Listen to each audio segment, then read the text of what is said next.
एक अद्भुत रहस्य सृष्टि चक्र के बारे में आज हम आपको बताएंगे, जो ना किसी वेद शास्त्र में लिखा है और ना ही किसी गुरु गोसाई ने हमें बताया है।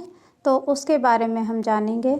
भक्ति मार्ग से हिस्ट्री ज्योग्राफी सृष्टि की हमें मिलती है, लेकिन उससे पहले हमारा भारत क्या था, कैसे सतयुगी दुनिया का निर्माण हुआ, इसके बारे में लोग बिल्कुल ही अनुभूख हैं। तो उसके बारे में आज हम विस्तार से जानेंगे। यहाँ आपके सामने एक चित्र दिखाया गया है, जिसको हम सृष्टि चक्र के नाम से जानते हैं। तो वैसे तो हमारे वेद शास्त्रों में भिन्न भिन्न मतभेद हैं सृष्टि चक्र के बारे में। एक एक युग को लाखों लाखों वर्ष का कहा गया है, लेकिन वास्तव में इतने लाख वर्ष का तो हिसाब कोई निकाल भी नहीं सकते हैं। तो यहाँ हम चित्र में देखेंगे कि एक तरफ देवी देवताएं दिखाए गए हैं और दूसरी तरफ द्वापर और कलयुग, जो कि सिंपल रीति दिखाया गया है। तो इस सृष्टि का चक्र क्या है? जैसे दिन और रात का एक चक्र होता है और सवेरे से रात तक एक चक्र बनता है, सवेरा दोपहर शाम रात। तो ऐसे ही ये सृष्टि का भी एक चक्र है, जो पूरा 5000 वर्ष में पूरा होता है। क्योंकि इस चक्र की नॉलेज स्वयं परम पिता परमात्मा ने हमें ब्रह्मा मुख द्वारा ही दिया गया ये ज्ञान है, और ये बिल्कुल सत्य ज्ञान है। कहते हैं सत्य कभी बदलता नहीं है। ये सृष्टि का चक्र निरंतर परिवर्तनशील है। समय को काल भी कहते हैं, काल माना समय, और वह निरंतर घड़ी की सुई के जैसे टिक टिक टिक टिक चलता रहता है। लेकिन इस चक्र के अंदर एक घड़ी ना मिले दूसरे से, हर घड़ी ये परिवर्तनशील है। तो जब सृष्टि पर बहुत ही अंधकार छा जाता है, दुख रोग शोक भय चिंता से मनुष्य ग्रस्त होते हैं और मनुष्य परमात्मा की खोज में लगे रहते हैं, भगवान को पुकारते रहते हैं, भिन्न भिन्न स्थानों पर परमात्मा को पुकारते हैं और आशा करते हैं भगवान आए और पतित से पावन बनाए। तो परमात्मा इस तरह पर आते हैं। तो कलयुग के अंत में और सतयुग के आदि में, क्योंकि नई सृष्टि जो सुख शांति की जो दुनिया हम चाहते हैं, जैसी सुख शांति की हम अपना जीवन बनाना चाहते हैं, घर परिवार में सुख शांति लाना चाहते हैं, तो आप सोचें वह कोई मॉल में या कोई शॉप पर या किसी गुरु गोसाई के पास तो नहीं मिल सकती है। तो उसके लिए परमात्मा आकर के हमें ऐसे दिव्य कर्म सिखलाते हैं, हमें कर्मों की गति का ज्ञान देते हैं, आत्मा परमात्मा का ज्ञान देते हैं और साथ में समय का भी हमें ज्ञान देते हैं, जिसमें हमें पता चलता है कि कलयुग अभी जाने वाला है और सतयुग अभी आने वाला है। हमारे शास्त्रों में भी कहा गया है, कलयुग माना कलह कलेश का युग, रोग शोक का युग। और कलयुग की पहचान बताई गई है कि जब सृष्टि पर कलयुग होगा तो कुछ बातों से हम जान सकते हैं कि अभी कलयुग चरम सीमा पर है और कलयुग जाने वाला है और सतयुग आने वाला है। क्योंकि यह तो निश्चित है कि रात के बाद दिन होना ही है। कोई इस बात को समझे या ना समझे, कोई समय के अनुसार चले या ना चले, लेकिन समय को तो अपने अनुसार चलना ही है। तो पहले हम आपको कलयुग के बारे में बताएंगे कि कलयुग की पहचान क्या है। तो कलयुग में कई पहचान बताई गई हैं। पहली पहचान बताई है कि पैकेटों में बिकेगा अनाज। हमारा भारत संपन्न और समृद्धि से भरपूर था, सुख शांति से भरपूर था, लेकिन कलयुग के अंत की पहचान बताई कि पैकेटों में बिकेगा अनाज। जो आज हम देख रहे हैं कि 2-5 किलो के पैकेट आटे के गेहूं के आजकल बिक रहे हैं। दूसरी पहचान बताई, हमारा जो देश है सांस्कृतिक देश है, तो जिसमें बताया कि एक बड़ा कुआं 4 कुओं को भर देता है, लेकिन 4 कुएं एक बड़े कुएं को नहीं भर पाते हैं। तो इसका अभिप्राय था कि 4 बच्चे माता पिता की पालना नहीं कर सकते जब वो वृद्ध हो जाते हैं, लेकिन एक माता पिता 4 बच्चों की पालना अच्छे से करते हैं। तीसरी बात बताई कि गैया अपनी बछिया का दूध खुद पिएगी। तो इसका यथार्थ भाव क्या था? इसका यथार्थ भाव था कि हमारे जो देश में बेटियों के घर का पानी तक पीना भी लोग अच्छा नहीं समझते थे, और आजकल क्या है, घर घर में बेटियां नौकरियां कर रही हैं, पैसा कमा रही हैं, और कई घरों में तो बेटियों की कमाई से ही घर चल रहा है। देखो वहाँ एक बात अलग हो जाती है जहाँ बेटी ही सहारा हो, कोई करने वाला ना हो, लेकिन जहाँ बाप और भाई दारू शराब पीकर सारा पैसा अय्याशी में अपनी में खर्च कर रहे हैं और बेटियां घर चला रही हैं, तो वहाँ तो जैसे कि एक पाप ही लग रहा है।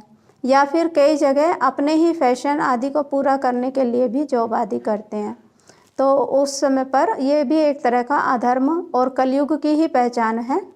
तो इन सब बातों से हमें पता चलता है कि कलयुग आज चरम सीमा पर है और आज सृष्टि पर घोर अंधकार है।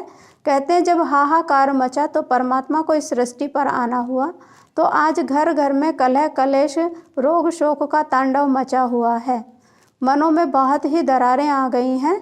तो ऐसे समय पर परमात्मा आते हैं और आकर के हमें इस सृष्टि चक्र का ज्ञान देते हैं कि अभी कलयुग जाने वाला है और सतयुग आने वाला है। तो ये सच्ची इस वर्ल्ड की हिस्ट्री ज्योग्राफी का ज्ञान आज हम जानते हैं, क्योंकि जो किताबों में जो हमें हिस्ट्री ज्योग्राफी पढ़ाई गई वो केवल हद की ही पढ़ाई जाती है। तो यहाँ हमने देखा कि ये संगम युग, संगम माना आत्माओं का परमात्मा से मिलन हो रहा है, परमात्मा की शिक्षाओं को धारण कर रहे हैं। इस संगम युग पर परमात्मा साधारण तन में आकर के हमें आत्मा का भी ज्ञान देते हैं, परमात्मा का भी ज्ञान देते हैं, और हम आत्माएं कहाँ से आई हैं उसकी भी नॉलेज सुनाते हैं, और कैसे हमारे कर्मों की गुह्य गति है, हम क्या थे, वो सब परमात्मा ने ही हमें याद दिलाया है। और फिर से हमारी आत्मा को जागृत कर हमें सतयुग की तरफ ले जाने लगते हैं। तो जो आत्माएं इस छोटे से संगम युग पर, इस एक जन्म में, इस अंतिम जन्म में, इस लास्ट जन्म में परमात्मा की शिक्षाओं को धारण करते हैं, अपने आप को बिल्कुल प्योर और सतो प्रधान बनाते हैं, परमात्मा के कर्मों से अपने कर्मों को समान बनाते हैं, तो वो आत्माएं सतयुग में आने के अधिकारी हो जाती हैं। सतयुग जो देवभूमि है, सिर पर 2-2 ताज हैं, और गोल्डन एज जिसको कहते हैं, जहाँ हर एक के पास हेल्थ, वेल्थ और हैप्पीनेस होती है। और ये सतयुग आत्माएं बिल्कुल गोल्डन हैं, और सतयुग जो है वो 1250 वर्ष का है। लेकिन अनेक जन्म एक आत्मा के होते हैं, तो आत्माएं थोड़ी डाउन में जाती हैं, कलाएं कम हो जाती हैं, और अपने कर्मों या विकर्मों की परत जो धीरे धीरे गिरावट में आती है, तो त्रेता युग आता है। सतयुग में केवल वही आत्माएं होंगी जो 100% पास होंगी, जिनके अंतर मन में कुछ ना कुछ द्वंद्व चलता रहता है, तो वो त्रेता युग में आते हैं। त्रेता युग माना राम सीता का युग है, देवी देवताओं की दुनिया। आत्माएं सब दिव्य गुणों से भरपूर हैं, सब परमात्मा के समान कर्तव्य करने वाली हैं। लेकिन ये वो आत्माएं थी जिन्होंने लास्ट तक कुछ ना कुछ कमियां रह गई, और यहाँ भी सुख शांति प्रेम आनंद की दुनिया है। तो ऐसे हम जान सकते हैं कि ये त्रेता युग भी 1250 वर्ष चलता है, और आत्माएं एक शरीर छोड़ दूसरा लेती हैं।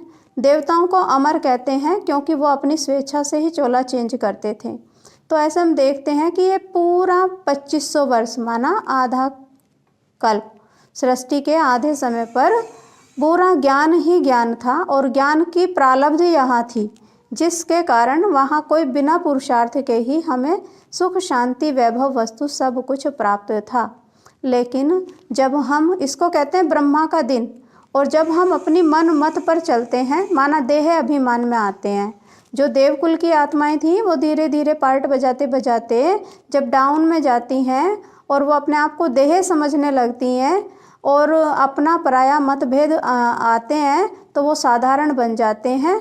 इसलिए दिखाया जाता है कि देवताओं पर भी कई प्रकार के लांछन लगाए गए हैं, लेकिन देवताएं नहीं। लेकिन जब वो साधारण मनुष्य बन जाते हैं, जब उनके अंदर देह अभिमान आ जाता है, उसके बाद वो मनुष्य बन जाते हैं, देवताएं नहीं रह जाते हैं। क्योंकि देवताएं तो सर्वगुण संपन्न 16 कला संपूर्ण ही थे, इसीलिए आज हम उनका मान करते हैं, उनका इतना सम्मान करते हैं। तो द्वापर युग शुरू होता है, उसके पश्चात तो देवताएं साधारण मनुष्य बन गए, और जो दूसरे धर्म की जो जैसे एक घर होता है, वो उसमें कोई टूट फूट हो जाती है, थोड़ा पुराना हो जाता है, तो उसकी मरम्मत कराई जाती है। तो ऐसे ही धर्म में जो गिरावट आई, उसको फिर से ऊपर उठाने के लिए एक पवित्र आत्मा आती है, तो जिनको इब्राहिम की एक आत्मा आई और इब्राहिम द्वारा आत्मिक बल से स्थापित इस्लाम धर्म, और उनके साथ साथ उनके वंशज भी दूसरी आत्माएं भी ऊपर से आती हैं। तो इस तरह से दूसरे धर्म की स्थापना शुरू हो जाती है। कोई भी धर्म पिता आते हैं, फिर उसमें थोड़े दिन बाद गिरावट शुरू होती है। उनके 2250 वर्ष पश्चात एक और आत्मा आती है और उनके द्वारा बुद्ध द्वारा आत्मिक बल से बौद्ध धर्म की स्थापना। उनके फॉलोवर्स आए, ये धर्म भी धर्म को रोकने की कोशिश करता है, फिर धीरे धीरे अधर्म में कन्वर्ट होता है। एक और नई आत्मा आती है, जीसस क्राइस्ट द्वारा आत्मिक बल से क्रिश्चियन धर्म की स्थापना। तो आज से 2000 वर्ष पूर्व। तो इस तरह से हम देखते हैं कि एक धर्म से अनेक धर्म द्वापर युग में बन गए। तो एक तो धर्मों की मतभेदता आई, भाषा बदली, नाम बदले, रूप बदले, समय बदला, सब कुछ धीरे धीरे बदलता जाता है और मतभेद बढ़ते जाते हैं। तो द्वापर युग में आत्मा जो गोल्डन थी फिर सिल्वर बनी और यहाँ आकर के द्वापर। तो ये टोटल भक्ति मार्ग शुरू होता है।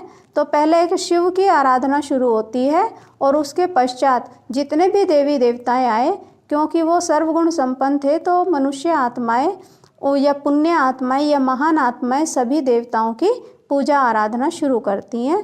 तो ऐसे ये द्वापर युग भी पूरा दुख से भरा हुआ नहीं था, लेकिन मतभेद पैदा शुरू हो गए। अभी और चरम सीमा की तरफ बढ़ते हैं, क्योंकि आत्मा पर दिन प्रतिदिन निरंतर कट चढ़ती ही जा रही है और आत्मा की जो गुण शक्तियां हैं वो प्राय लोप होती जा रही हैं, और विकार जो कि काम क्रोध लोभ मोह अहंकार है वो मनुष्य की जो आत्मा पर है वो चढ़ते जा रहे हैं और वो इमर्ज होते जा रहे हैं, जिससे उनका जो जीवन है वो दुखों से निरंतर भरता ही जा रहा है। तो यहाँ कलयुग माना कलह कलेश रोग शोक दुख बीमारी की दुनिया। मनुष्य को ना अपना ज्ञान है, न परमात्मा का ज्ञान है, ना अपने जीवन में सुख और दुख के बारे में पता है। केवल भगवान को ही वो सारी गिलानी करते रहते हैं और सोचते हैं भगवान ने हमारा भाग्य ऐसा बना दिया, इतना दुख हमारे जीवन में दे दिया, ऐसे हमने कौन से कर्म किए जो इतना कष्ट हमें सहन करना पड़ता है। तो उन सभी बातों की नॉलेज देने के लिए उस परम पिता परमात्मा को इस घोर रात्रि में आना पड़ता है।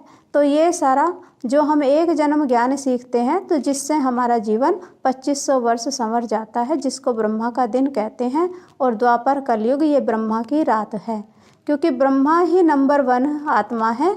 वो ही सबसे पहले नंबर 1 बनते हैं, वही पावन बनते हैं और वही फिर पतित बनते हैं। जब से द्वापर में भक्ति शुरू होती है, फिर अनेकों अनेक की भक्ति शुरू होती है।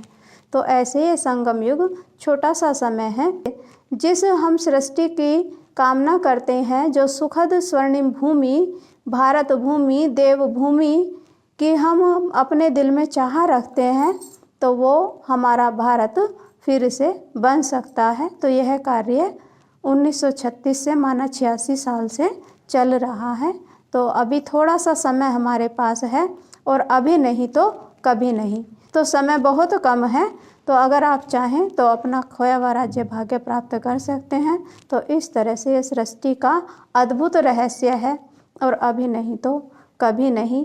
आप चाहें तो आज भाग्य की कलम आपके हाथ में है, आप जैसे अपने भाग्य को बनाना चाहें बना सकते हैं। ये आज आपके हाथ में है। फिर कल ना कहना कि हमें किसी ने बताया नहीं, या भगवान को दोष देना, ये तो बिल्कुल ही गलत हो जाता है, क्योंकि वह तो आज भिन्न भिन्न तरीक़ों से आपके कानों तक ये आवाज़ पहुंचा ही रहे हैं कि आज अपने भाग्य को आप बना सकते हैं, अपने घर को, अपने परिवार को, अपने जीवन को सफल और सरल बनाए, सुखद बनाए। ऐसी हमारी शुभ भावना और शुभकामना है।